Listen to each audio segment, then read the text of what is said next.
톨스토이가 쓴 이반 일리치의 죽음이라고 하는 소설이 있습니다. 이 톨스토이가 19세기의 그 러시아 사회를 비판하는 그러한 소설 가운데 하나인데요. 이 소설의 그 첫 장은 이반 일리치의 그 죽음으로 시작됩니다. 이반 일리치의 그 직업은 판사였습니다. 근데 이반 일리치가 이제 죽게 되자 사람들이 문상을 오게 됩니다. 이반 일리치가 살아있는 동안에 그가 가장 원하는 것이 있었는데 그것이 뭐냐 하면은 성공하는 것이었습니다. 그리고 또 하나는 좋은 친구들을 많이 가지는 것이었습니다. 이반 일리치가 생각하는 좋은 친구들이란 누구냐 하면은 나의 성공을 도와줄 수 있는 사람을 말하는 것입니다. 결국에 이반 일리치가 원하는 그 인생의 목표는 성공이다라고 이렇게 한마디로 말할 수가 있을 것입니다.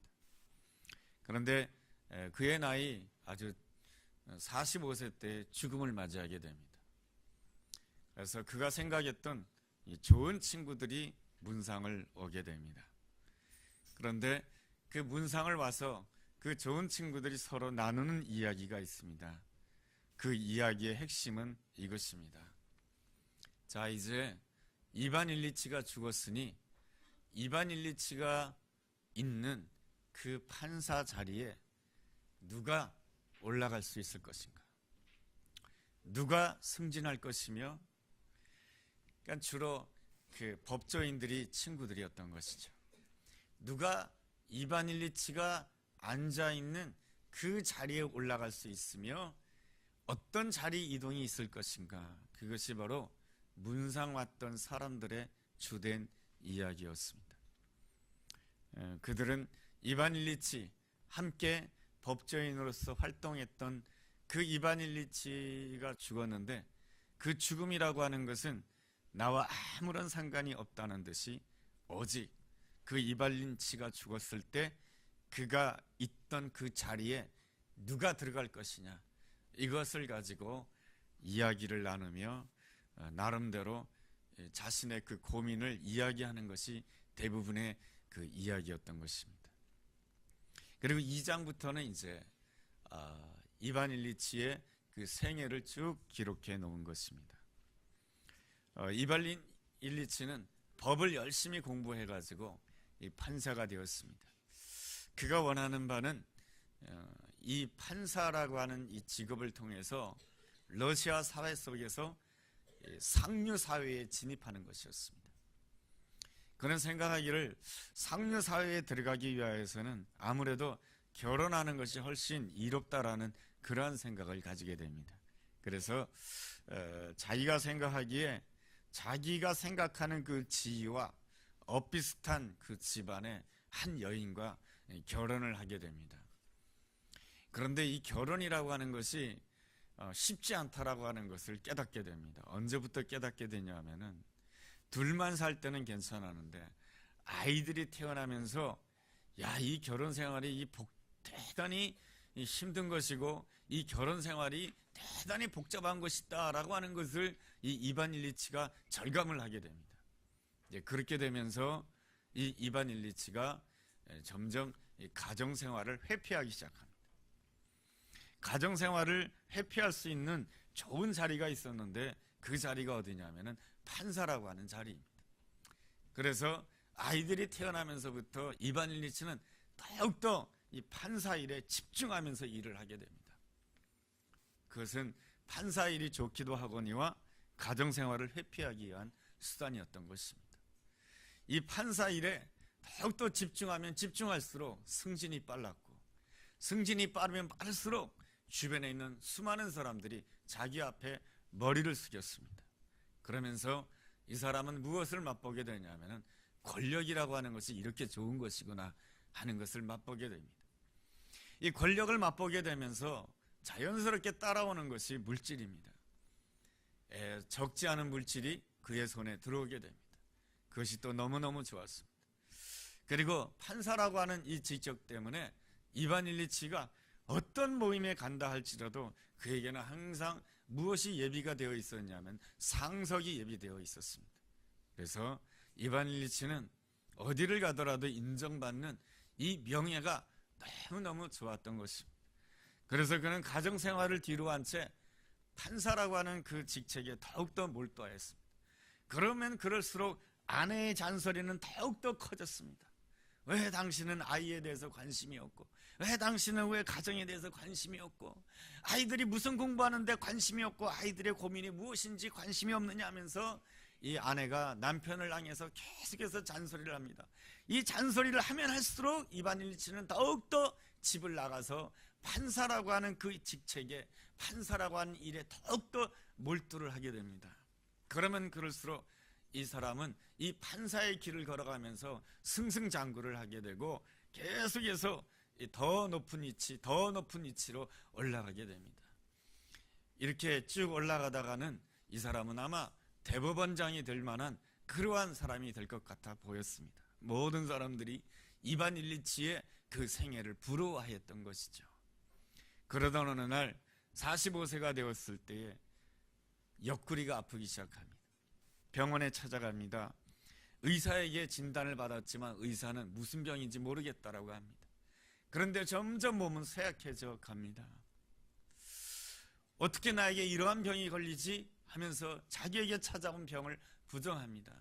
그런데 그 병의 증세가 점점 더 악화됨으로 인하여서 그가 더 이상 잘 움직일 수 없는 그런 상황 가운데 놓이게 됩니다. 자기가 생각했던 좋은 친구들이 찾아옵니다.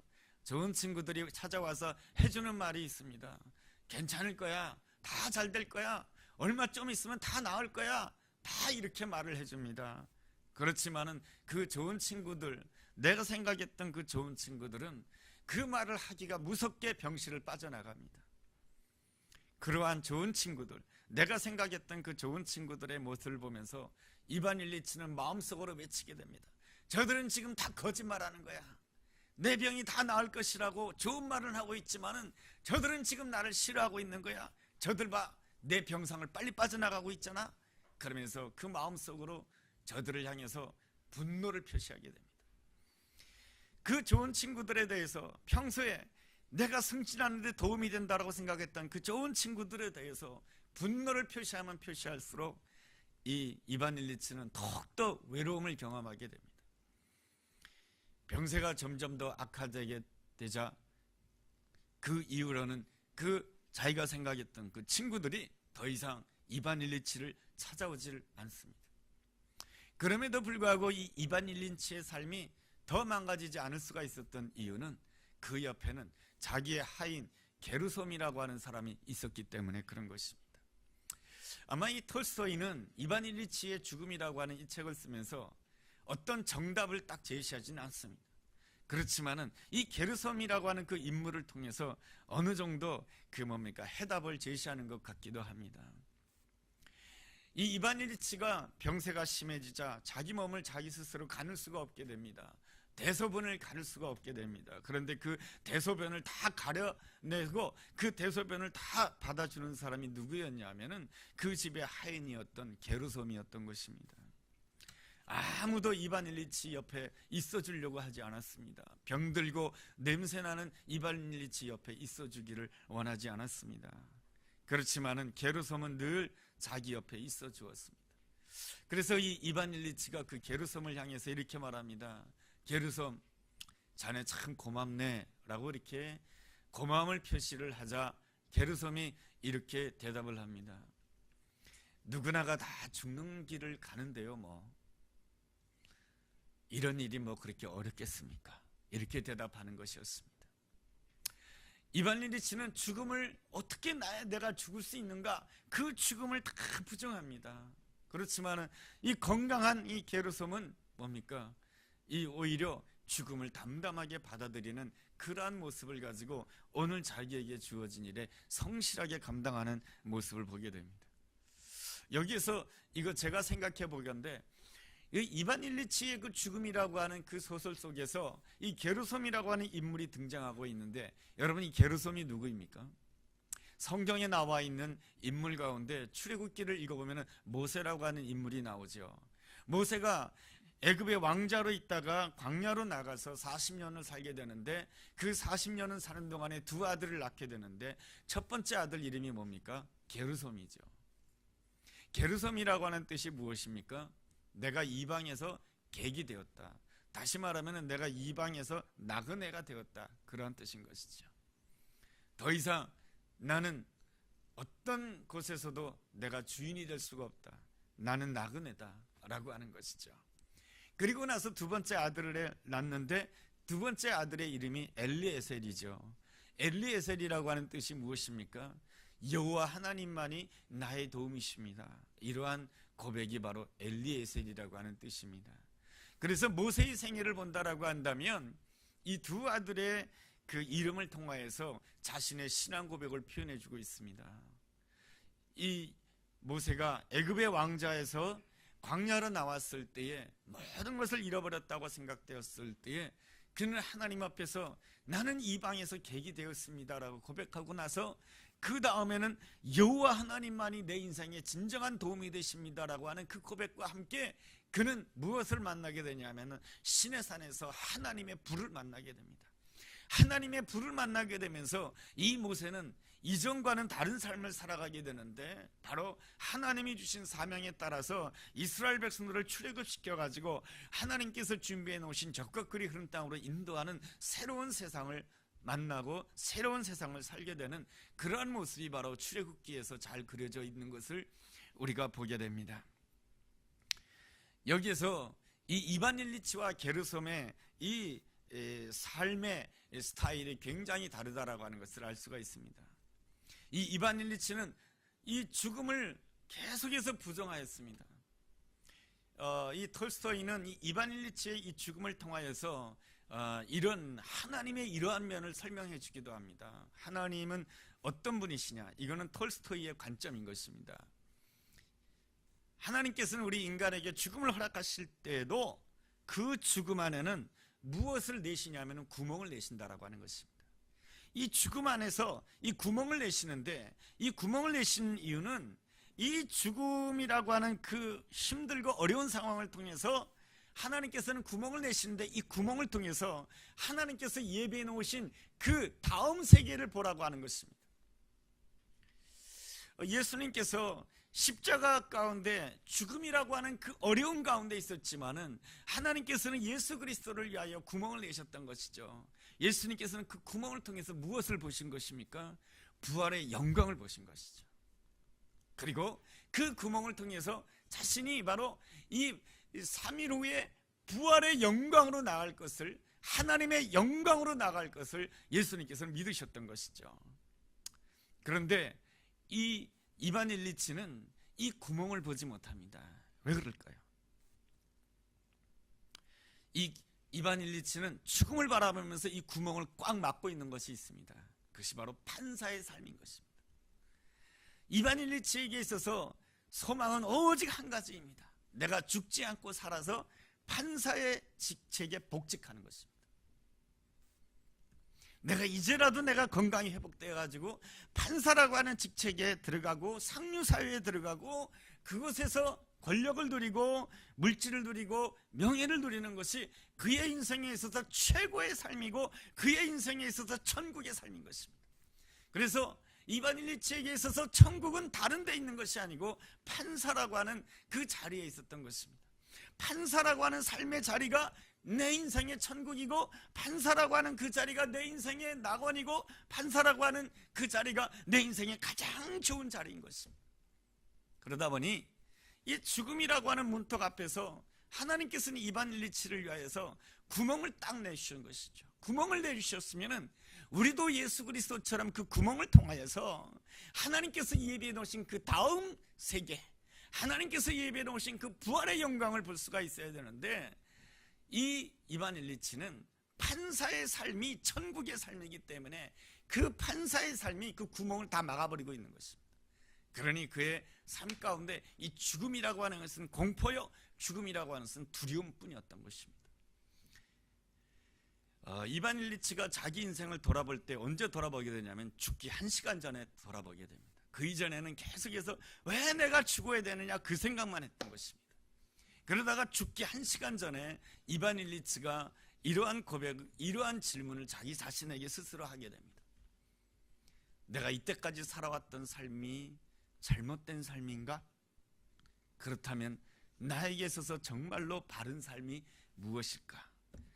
이러한 질문이 이반 일리치의 마지막 기의 질문이요, 그리고 1시간 뒤에 이반 일리치가 죽는 것으로 소설은 끝납니다.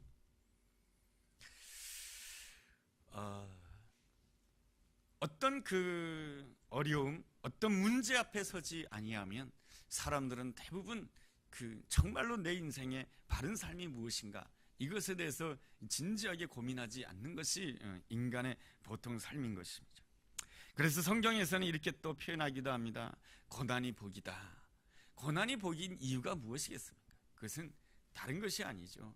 그 고난을 통해서 이 자신을 또 새롭게 보고 또 나에게 하나님께서 정말로 나에게 주신 바른 삶이 무엇인가를 보게 되고 깨닫게 된다라고 하는 점에 있어서, 그런 점에 있어서 그 톨스토이의 그 관점을 본다라고 한다면, 하나님께서는 우리가 죽음 아니라 할지라도 어떤 다른 문제, 더러운 아픔의 문제라 할지라도 하나님께서는 거기에서 반드시 구멍을 내신다라고 하는 것입니다.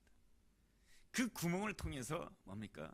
하나님께서는 다음 세계를 보게 하시고 다음으로 나가게 하시는 것이죠. 하나님께서는 모세에게 뭡니까? 애굽의 왕자라고 하는 그 좋았던 그 시절, 그것을 다 내려놓고 광야에서 40년을 사는 동안에 이 모세가 하나님께서 만들어 놓으신 그 구멍을 볼 때까지 몇 년이 걸렸냐면 40년이 걸린 것입니다. 그 구멍을 언제 보게 됩니까? 바로 내 인생은 이방에서 나그네가 되었습니다. 하나님만이 나의 도움이십니다. 그 고백을 가지고 하나님 앞에 나갔을 때에, 신의 산에서 하나님의 불을 체험하게 되었을 때에 그가 보게 되는 것이죠. 뭘 보게 됩니까? 구멍을 딱 보게 되는 것입니다. 그거는 하나님이 만들어내 오신 구멍입니다. 그 구멍을 통해서 뭘 봅니까? 하나님께서 이 모세를 위해서 예비해 놓으신 40년을 보게 되는 것이죠. 이스라엘 백성들을 이끌고 출애굽해가지고 하나님께서 예비해 놓으신 땅, 가나안 땅으로 가는 그 40년의 새로운 생애를 보게 된 것이죠. 우리가 참으로 제대로 산다라고 하는 것이 무엇일까? 오늘 우리 예수님께서 보여주시는 제대로 사는 삶이라고 하는 것이 무엇일까? 우리 예수님도 오늘 본문에서 보면은 십자가 죽음을 앞두고 있습니다. 예수님은 나에게 죽음이 다가올 줄 알지 못했다라고 해서 갑자기 죽음을 당하신 그런 분이 아니십니다. 예수님은 건강하셨습니다. 그럼에도 불구하고 예수님께서는 이미 자신 앞에 십자가의 죽음이 다가온다고 하는 것을 아셨습니다. 자신은 대제사장과 서기관들에 의해서 붙잡혀가지고 로마 병정들에 의해서 붙잡혀가지고 십자가에 못 박힐 것이며 채찍질 당할 것이며 거기에서 손과 발이 찢어지는 그러한 아픔과 고통이 있을 것을 우리 주님께서는 아셨습니다. 여러분, 이러한 어려움과 이러한 고통이 주어진다라고 한다면 우리가 가질 수 있는 반응이 무엇이겠습니까? 어떻게든지 그 고통과 그 문제를 피하고 싶은 마음이 우리의 마음은 아니겠습니까?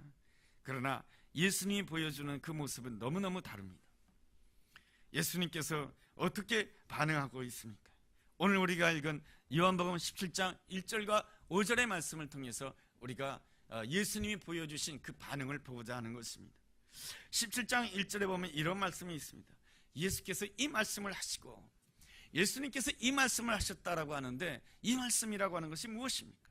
바로 요한복음 16장 33절 하반절에 있는 말씀입니다. 그것이 뭡니까? 세상에서는 너희가 환난을 당하나 담대하라, 내가 세상을 이겼노라. 이 말씀이 바로 예수님께서 제자들에게 해주신 위로의 말씀이며 격려의 말씀인 것입니다. 주님께서는 이 십자가 죽음을 앞두고 제자들에게 꼭 해주고 싶은 말이 있었는데, 너희가 이 세상에 환난을 당할 수 있지만 담대하라, 내가 세상을 이겼다라고 말씀해주고 있습니다. 그렇다면 예수님이 생각하는 세상이란 어떠한 세상을 말하는 것입니까? 그 세상이라고 하는 것은 하나님 없는 세상을 말하는 것입니다. 하나님 없는 세상은 누가 최고입니까? 내가 최고입니다. 하나님이 없는 세상은 전부 다 내가 기준이에요. 내가 최고예요. 너도 내가 최고고, 너도 내가 최고고, 다 내가 최고이니까 거기에는 항상 무엇이 있을 수밖에 없습니까? 죄악이 있을 수밖에 없는 것이고, 내가 최고인 그 세상에는 마지막은 죽음일 수밖에 없는 것이 바로 인생의 결론인 것입니다. 그런데 예수님께서는 말씀해 주십니다. 내가 세상을 이겼다라고 말씀해 주십니다. 내가 세상을 이겼다라고 하는 것이 무엇입니까? 예수님께서는 나는 어떠한 순간에도 내가 기준이 아니었다라는 그런 뜻입니다. 모든 상황 속에서도 하나님이 내 인생의 기준이었다라고 하는 것입니다. 모세가 언제 자기의 기준을 내려놓게 됩니까? 첫 번째 아들을 낳았을 때, 게르솜이라고 하는 아들을 낳았을 때, 내가 이방에서 계게 되었습니다. 여러분, 이방인이 기준이 됩니까? 이방인이 기준이 될 수가 없습니다. 내가 이방에서 나그네가 되었습니다. 여러분, 어떤 상황에 어떤 모임에 간다 할지라도 나그네가 그 모임의 기준이 될 수가 없습니다. 누가 기준이 됩니까? 토박이가 기준이 되는 것이지 나그네는 절대로 기준이 될 수가 없는 것입니다. 여러분, 아브라함의 믿음은 언제부터 시작되는 것입니까? 자기 고향 친척 아비집을 떠나면서부터 시작되는 것입니다. 고향 친척 아비집을 떠나서 나그네가 되었을 때, 나그네가 되었다라고 하는 것은 무엇입니까? 내가 어떤 순간에도 내 인생이 기준이 될 수 없다라고 하는 것입니다. 내 생각이 기준이 될 수가 없고 내 판단이 기준이 될 수 없다라고 하는 것입니다. 바로 나라고 하는 기준을 내려놓는 그 순간이 바로 무엇의 시작이냐면 세상을 이기는 시작이다라고 하는 것입니다. 우리 주님이 보시는 그 세상이라고 하는 것은 자기가 기준인 세상인 것입니다. 자기가 기준인 세상은 바로 그 마지막은 죽음이요, 그 마지막은 사망이다라고 하는 것입니다. 그 마지막은 지옥이다라고 하는 것이 성경이 보는 관점인 것입니다. 그러므로 예수님께서 세상을 이겼다라고 하는 것은 그 어떤 순간에도 자기 자신을 기준 삼지 않았다라고 하는 것입니다. 항상 뭡니까? 하나님이 내 인생의 기준이 되었다라고 하는 것입니다. 항상 말씀이 내 인생의 기준이 되었다라고 하는 것입니다. 말씀이 내 인생의 기준이 되었을 때에 내가 정말로 승리할 수 있었다라고 하는 것입니다. 말씀이 내 인생의 기준이 되었을 때 십자가 죽음이 있다 할지라도 십자가 죽음을 넘어서서 하나님의 영광, 부활의 영광으로 나아갈 수 있었다라고 하는 것이 바로 예수님이 말씀하시는 세상을 이김이요, 승리요, 부활의 승리를 말하는 것입니다. 이것이 바로 나의 기준을 내려놓고 하나님 기준으로 살아가겠다라고 하는 결심하는 것이 무엇이냐? 이것이 바로 하나님을 영화롭게 한다라고 표현하는 것입니다. 우리 인생의 참된 목적이란 무엇입니까? 하나님을 영화롭게 하는 데 있는 것입니다. 하나님을 영화롭게 한다라고 하는 것이 뭡니까?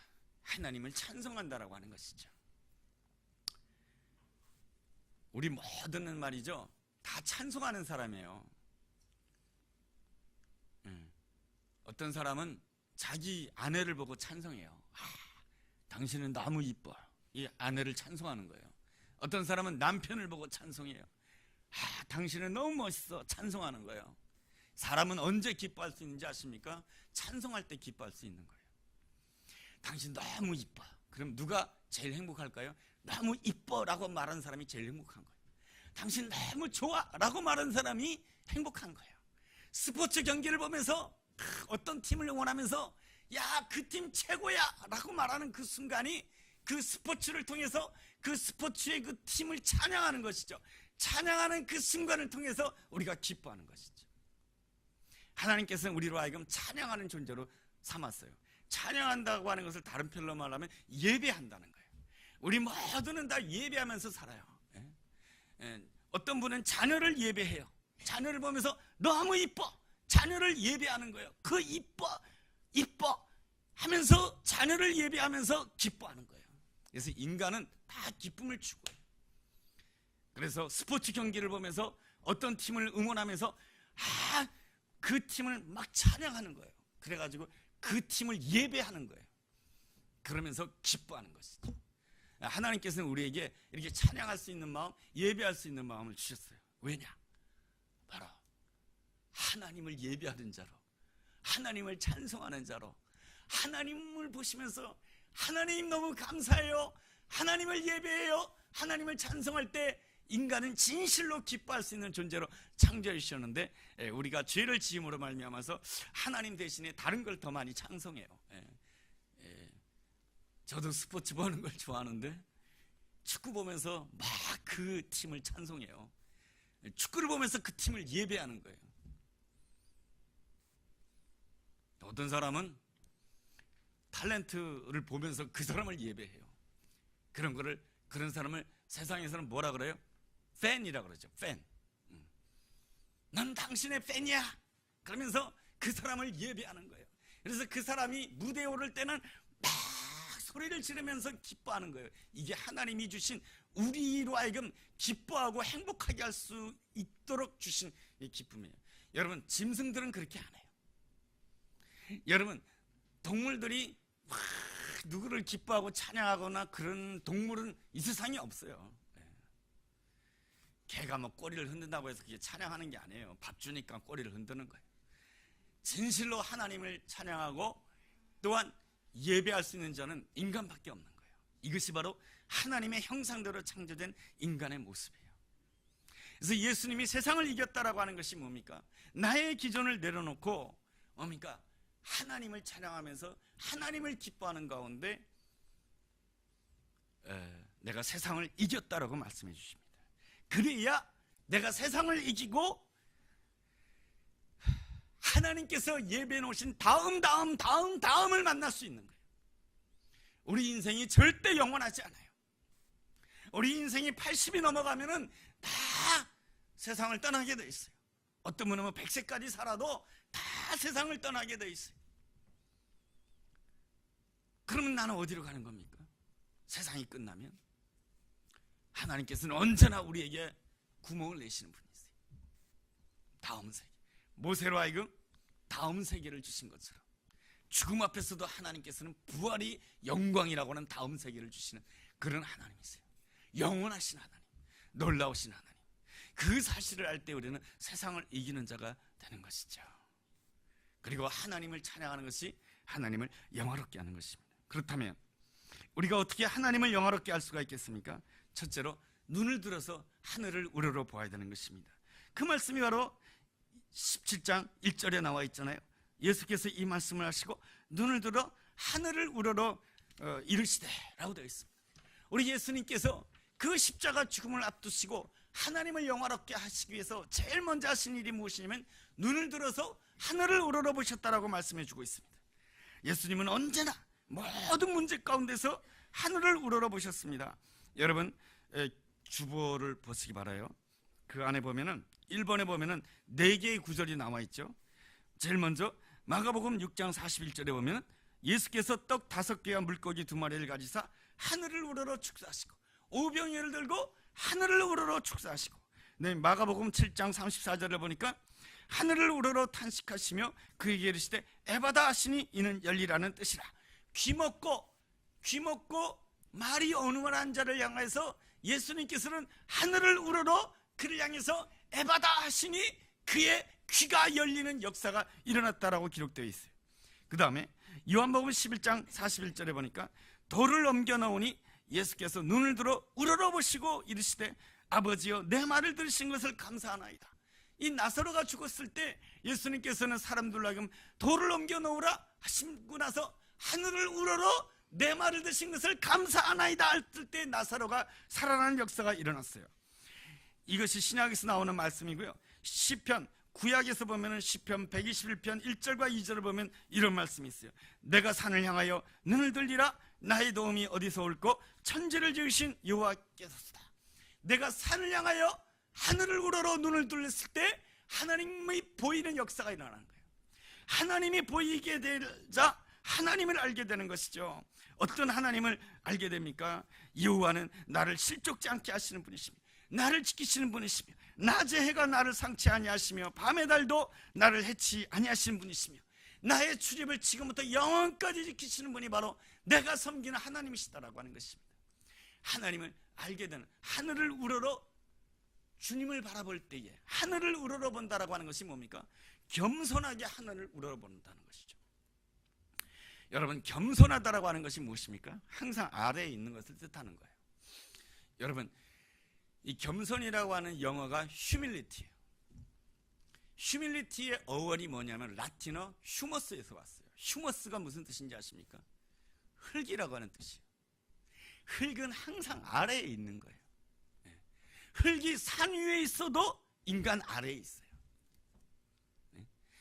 산 꼭대기에 흙이 있지만은 그 흙조차도 인간 아래에 있는 게 흙이에요. 하나님께서는 우리를 처음 창조하셨을 때에 무엇으로 창조하셨냐? 흙으로 창조하신 거예요. 흙으로 창조하신 가장 중요한 이유는 무엇이냐면 항상 아래에서 하나님을 우러러 보라고 하시는 하나님의 거룩한 뜻이 있는 거예요. 아래에서 하나님을 우러러 보게 되었을 때 나는 어떤 사람이 되냐면 하나님이 어떤 분인지를 알게 되는 사람이에요. 그래서 여러분 창세기 4장 26절에 보면 이런 말씀이 있어요.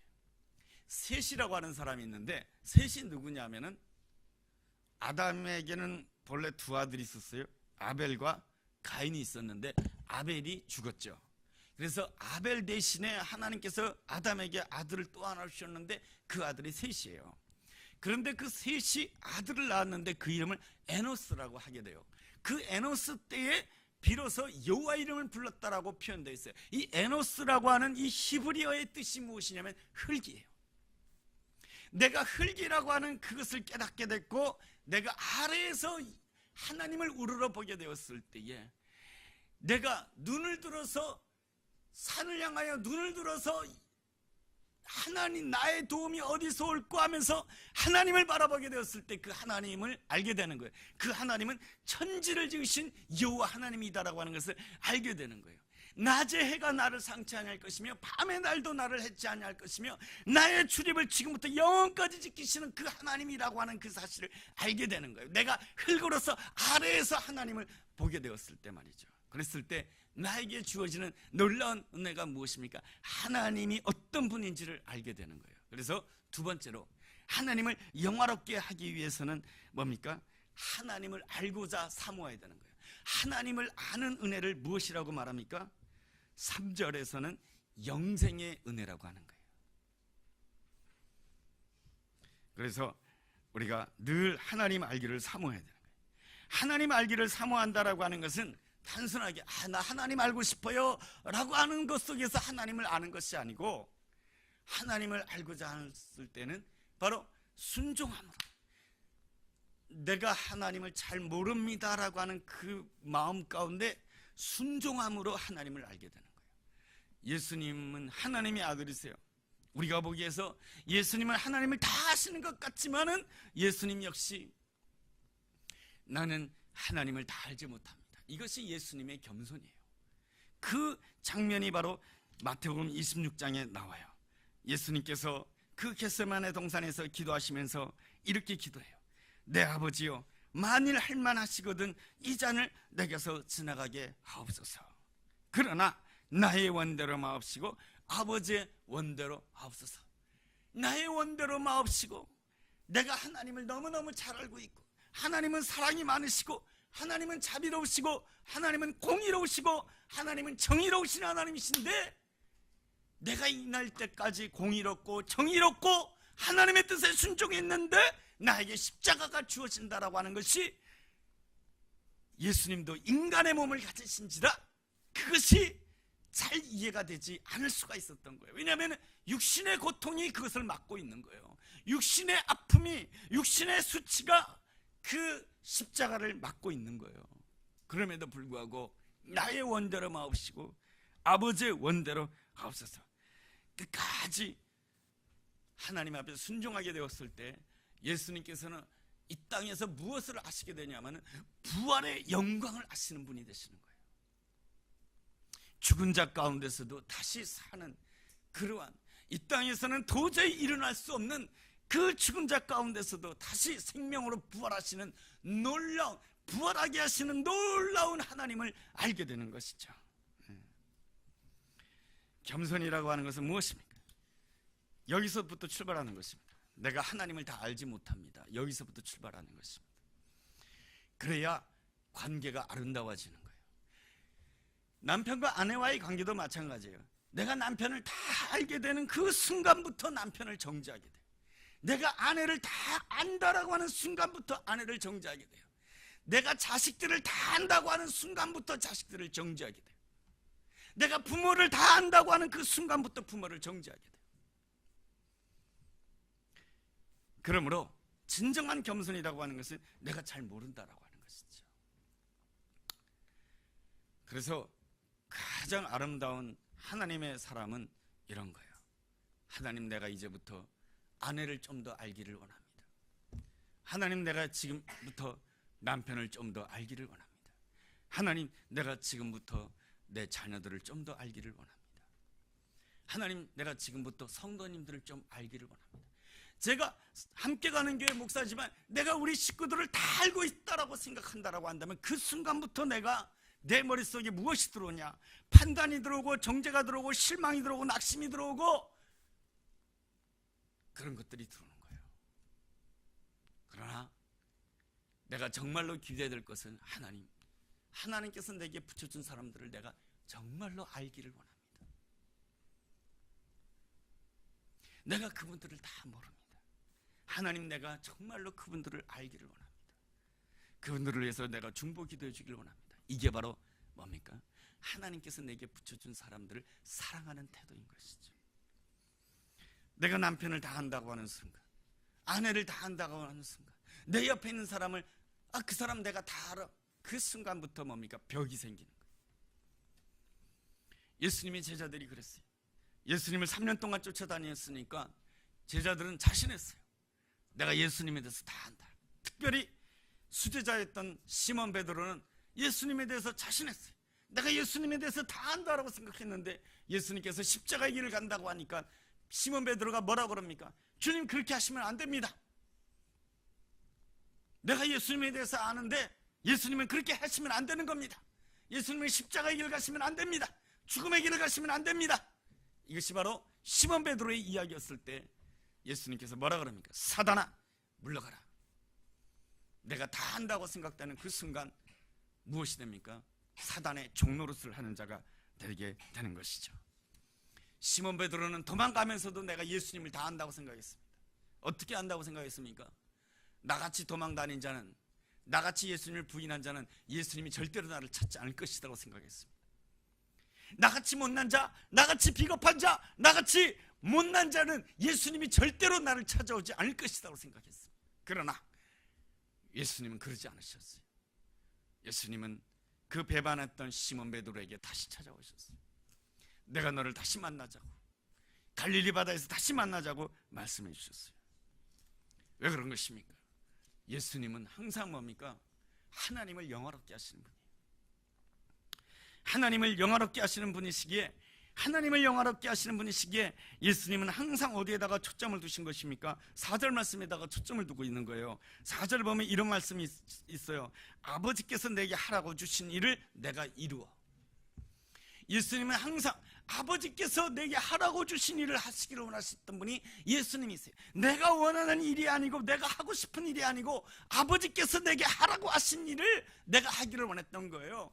십자가 앞에서도 이 십자가는 내가 지기 싫었지만 아버지께서 하라고 하시니 내가 지는 것이고, 그리고 제자들이 예수님이 십자가 지실 때 다 도망갔지만은 예수님께서는 아버지께서 하라고 하시는 것이니까 저 도망간 제자들, 저 비겁한 제자들, 힘들 때, 가장 힘들 때 떠나갔던 그 제자들을 부르는 것이 바로 아버지께서 내게 하라고 주신 일이에요. 그래서 예수님께서는 그들을 찾아가셔서 그들을 만나셨을 때 어떤 역사가 일어나게 되냐면, 그 못난 제자, 비겁한 제자, 그 수치스러웠던 그 제자들이 놀랍게 변화가 되어서 온 세상에 복음을 전하는 놀라운 역사가 일어나는 것이죠. 이것이 바로 아버지께서 나에게 하라고 주신 일을 감당했을 때 일어나는 놀라운 일이에요. 그래서 셋째로, 하나님을 영화롭게 하기 위하여서는 내가 하고 싶은 일을 하는 것이 아니라 아버지께서 내게 하라고 주신 일을 하는 것이 바로 하나님께 영화롭게 돌리는 세 번째 길이에요. 일본에 나가노라고 하는 목사님이 계십니다. 이분은 1910년대에 일본의 목사님이셨어요. 그런데 이분이 가나사와라고 하는 곳에다가 교회를 개척했습니다. 그곳에는 교회가 하나도 없어요. 그래서 이곳에 교회가 있었으면 좋겠다 해서 교회를 개척했는데 6개월이 되어도 1년이 되어도 한 명도 교회에 오지 않습니다. 2년이 되어도 한 명도 오지 않았습니다. 3년이 되어도 한 명도 오지 않았습니다. 그 정도쯤 되었으면은 이것은 하나님이 원하시는 것이 아니구나 하고 자리를 털고 일어나야 되지 않겠습니까? 그런데 이 나가노 목사님은 그 자리, 하나님께서 나를 이 자리에 인도하신 데는 하나님께서 나를 하여금 하라고 주신 일이 있음을 믿고 그 자리에 계속해서 머물렀어요. 그랬을 때 5년째가 되었을 때 한 청년이 찾아오게 됩니다. 그 청년은 폐결핵에 걸린 청년이었던 것입니다. 그 청년은 도시에 살던 청년이었는데 몸에 폐결핵이 오다가 보니까 시골에 요양하러 온 거예요. 이 청년의 어머니는 일본 기생이었어요. 아버지는 부잣집이었어요. 그러나 이 청년은 한 번도 아버지를 보면서 성장하지 못했어요. 그래서 외조부, 외조모 밑에서 성장했어요. 외할아버지, 외할머니 밑에서 성장했어요. 어머니는 기생이니까 자기를 돌볼 수가 없죠. 그래서 이 사람의 이름이 뭐냐 하면은 가가와 도요히코라고 하는 사람인데, 이 가가와 도요히코라고 하는 사람이 예수를 믿을 때 가장 좋았던 것이 이것이랍니다. 하나님을 아버지라고 부르는 것이 너무 좋았다는 것입니다. 자기는 성장하면서 한 번도 아버지라고 부른 적이 없대요. 그런데 하나님을 아버지라고 부르는 것이 너무 좋아서 기도할 때마다 아버지, 아버지 불렀다는 것입니다. 이분이 그 시골에 내려와 가지고 그 나가노 목사님을 만나서 그 나가노 목사님을 통해서 양육을 받게 됩니다. 5년 만에 신자가 한 사람 들어온 거예요. 그런데 이 가가와 도요히코라고 하는 청년이 믿음이 잘 자라서 목사가 됩니다. 이 사람은 일본 내에서 아주 존경받는 목사님이십니다. 그분에 대해서 지금도 이야기하는 것은 빈민선교의 아버지, 협동조합의 아버지라고 불리는 그런 목사님이 되셨습니다. 그리고 이 목사님은 1910년 되니까 우리가 일제 식민지 상황 가운데 있었잖아요. 그런데 이분이 그 일본 땅에서 식민지 정책을 반대했던 것이죠. 남의 나라를 식민지하는 것은 잘못된 것입니다. 하나님이 원하시는 것이 아닙니다. 이것을 외쳤다가 이분이 또 감옥 생활을 또 오랫동안 하게 됩니다. 모두가 다 일본 사람들이 그 우길기를 앞세워 가지고 조선 땅을 점령하고 중국 땅을 점령하고 러시아를 점령하려고 하는 모든 그러한 때에 이분은 그냥 일본에서 이것은 잘못된 것입니다. 외쳤던 사람이 누구냐면 가가와 도요히코 목사님이세요. 이 가가와 도요히코 목사님은 일본의 우찌무라 간조 목사님이라는 분과 함께 아주 일본에서 존경받는 목사님이 되었습니다. 이 가가와 도요히코라고 하는 이 목사님이 나올 수 있었던 가장 중요한 배경이 무엇입니까? 나가노 목사님인 것입니다. 그 나가노 목사님, 그 시골 땅에서 아무도 오지 않는 그 땅에서 교회를 하는 것이 너무 아무 의미가 없어 보일 수가 있었겠으나 하나님께서는 그 나가노 목사님을 통해서 이 가가와 도요히코 목사님이라고 하는 일본에는 기독교인들이 별로 많지 않아요. 그러나 그 중에서 아주 소중한 목사로 하나님이 키워주신 것이죠. 그런 점에 있어서 이 나가노 목사님의 그 생애는 너무너무 미미하지만은 하나님께서 그를 쓰신 것이죠. 예수님도 그렇지 않습니까? 예수님도 로마에서 태어나지 않았습니다. 로마의 변방이라고 하는 베들레헴에서 태어나셨고 나사렛에서 성장하셨습니다. 그리고 그분의 집안은 목수 집안입니다. 가난한 목수 집안, 어느 누구도 주목하지 않습니다. 그리고 그 예수님을 가벼이 여기고 당시의 대제사장들과 서기관들은 예수님을 십자가에다가 못 박았습니다. 예수님이 이 땅에 오셔서 직접 말씀하시고 직접 사역하신 기간은 딱 3년밖에 안 됩니다. 3년이라면 말이죠, 먼지 같은 시간이 훅 지나가면 끝나는 거예요. 아무도 기억하지 않는 3년이라고 하는 시간이에요. 그리고 당시 이스라엘은 식민지 상태에 있었어요. 그냥 지나가는 그런 시간이에요. 그런데 하나님께서는 그 3년이라고 하는 시간을 통해서 온 땅에 하나님의 구원에 임하게 되는 놀라운 역사를 펼쳐주셨어요. 이것이 뭡니까? 바로 하나님께서 예수님을 영화롭게 하신 것입니다. 여러분, 그 말씀이 5절에 나와 있어요. 5절에 이런 말씀이 있어요. 아버지여, 창세전에 내가 아버지와 함께 가졌던 영화로서 지금도 아버지와 함께 나를 영화롭게 하옵소서. 예수님께서 십자가 죽음을 앞두고 간절히 기도했던 제목 중에 하나가 5절이에요. 지금도 아버지와 함께 나를 영화롭게 하옵소서. 지금 내가 대지상에 끌려가고 지금 로마 병정들에게 채찍을 맞고 있는 이 지금 하나님께서 나를 영화롭게 하여 주옵소서. 그것은 무슨 뜻이냐면은 이 시간을 하나님께서 영화롭게 해달라고 하는 것은 이 시간을 하나님께서 아름답게 해달라고 하는 것이며 이 시간을 의미 있게 해달라고 하는 것입니다. 아버지께서 하라고 주신 일을 지금 내가 하고 있는데 세상 사람들은 예수님을 하찮게 여기고 있어요. 예수님을 향해서 함부로 채찍질하고 있어요. 예수님을 향해서 함부로 못 받고 있어요. 예수님을 함부로 버리고 있어요. 그때에 예수님은 세상을 보아도 어느 누구도 예수님을 소중하게 생각해 주지 않아요. 그러나 예수님은 그때에 하나님을 향해서 뭘 기도하냐면 아버지여, 지금 나를 영화롭게 하옵소서. 그게 무슨 뜻이냐면 지금 내가 걸어가고 있는 이 시간을 영화롭게 하옵소서. 지금 걸어가고 있는 이 시간을 귀하게 하소서. 지금 내가 이 십자가 상을 걷고 있는 그 고통을 주님께서 사용하여 주시옵소서. 이것이 바로 예수님이 지금 나를 영화롭게 하옵소서라고 하는 것입니다.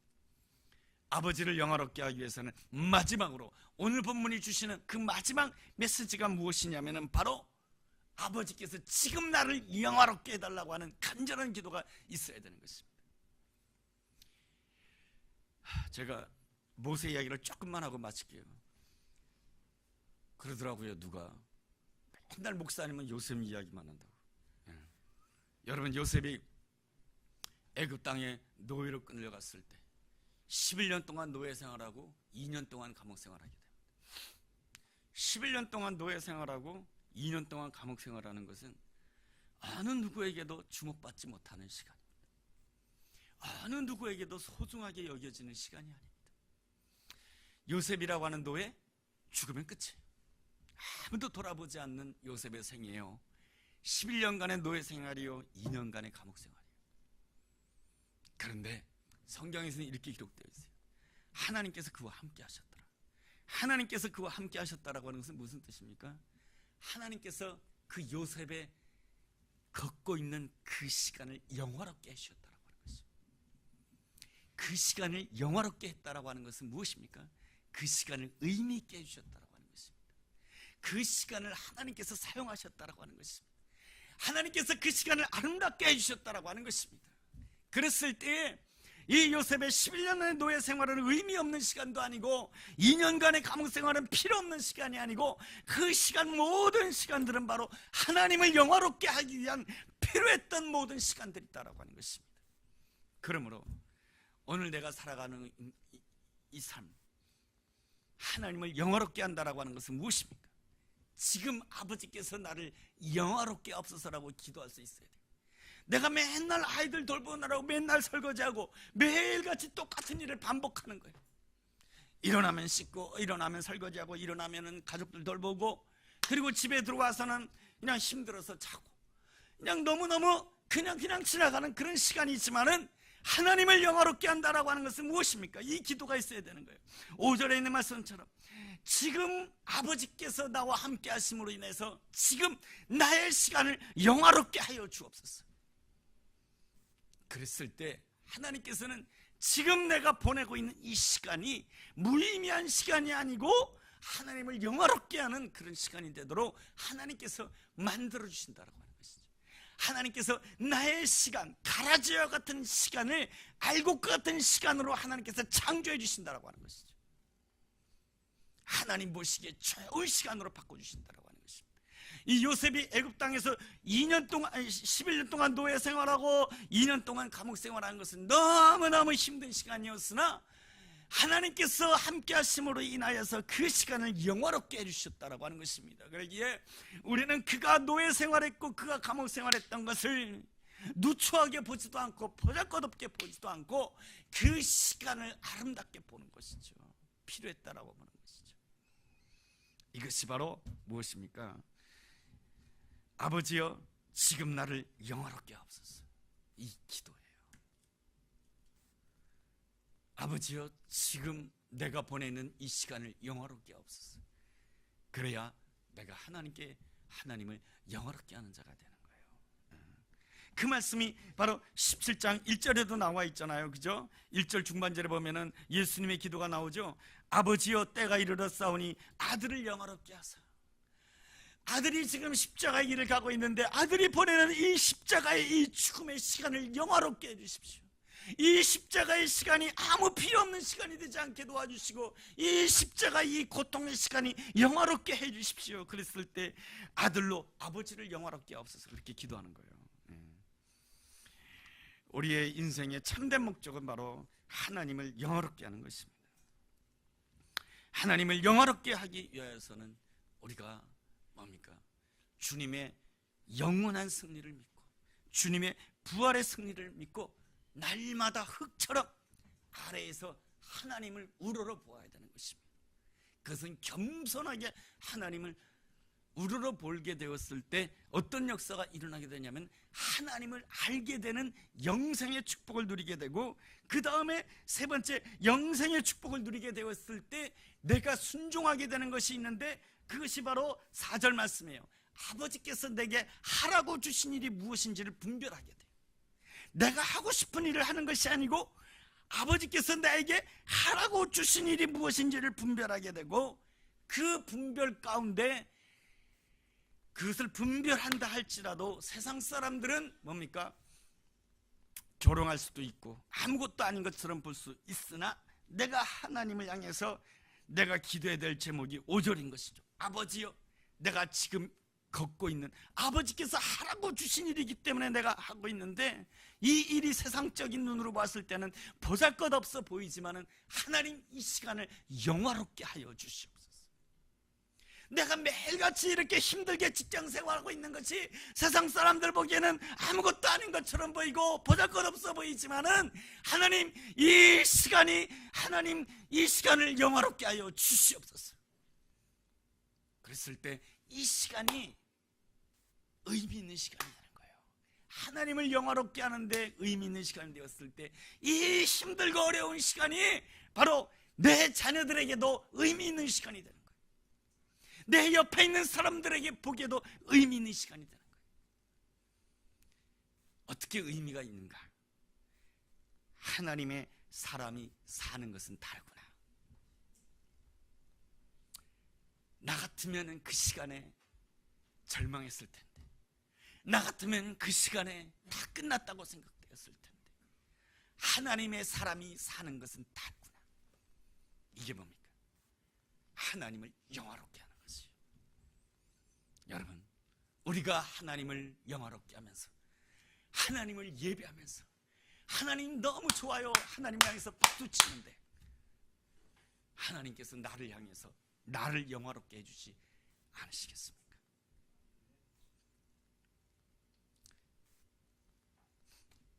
그래서 오늘 말씀을 준비하면서 제일 말씀이 와닿았던 것은 뭡니까? 지금도 나를 영화롭게 하옵소서. 기도하겠습니다. 우리 함께 기도하는 시간 가지겠습니다.